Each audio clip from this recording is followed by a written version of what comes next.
We believe the suspect is in custody, being held here at the Highland Park Police Department. We hadn't seen him come in. We've been waiting, watching police vehicles come and go, but we believe he was brought in just minutes after being taken into custody, about 5 miles north of here, around 6:30 this evening. There are a number of people from Highland Park, a number of residents coming out here tonight. They have been looking to see for themselves the man behind the madness.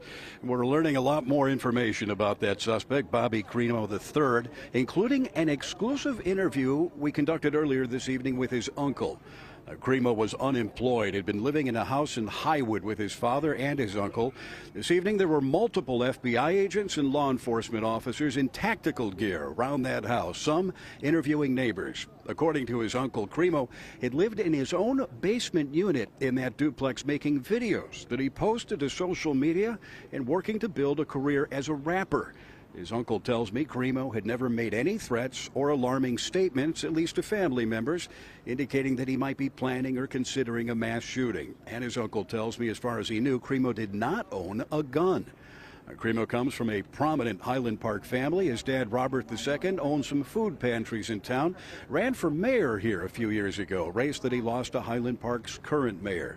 This evening, the suspect's uncle, Paul Crimo, reached out to us to talk about the tragedy and to send a message to the community. I just want to say I'm deeply, deeply sorry for everyone that lost their lives and got injured. From the bottom of my heart, I'm heartbroken, and my heart is shattered to hear this, and I can't even believe it, and I just want to express my deeply sorry and my condolences to everybody.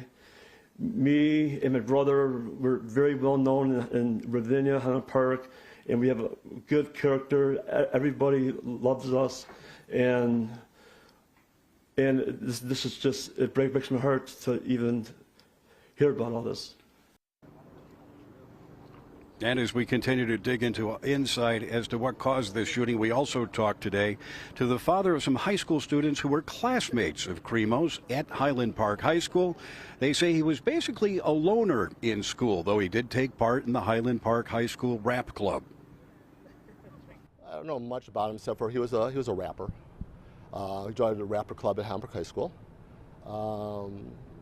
After his freshman year, he was kind of by himself. Did things by himself. A loner, I don't know what the term is. His dad, by the way, is a very nice guy. Very nice guy. As we mentioned before, the suspect's uncle did confirm that Crimo had made a number of videos, rap videos. He was doing that in the home in Highwood. There are several social media accounts connected to that name showing rap videos, some of them very violent, showing blood and bullets. We don't want to put those on the air. They do apparently are linked to the suspect in this case. We do want to completely confirm that those were his, though, before we put any of that material on the air. We do want to be sensitive about putting it on the air as well. Again, Crimo believed to be being held here at the Highland Park Police Department right now.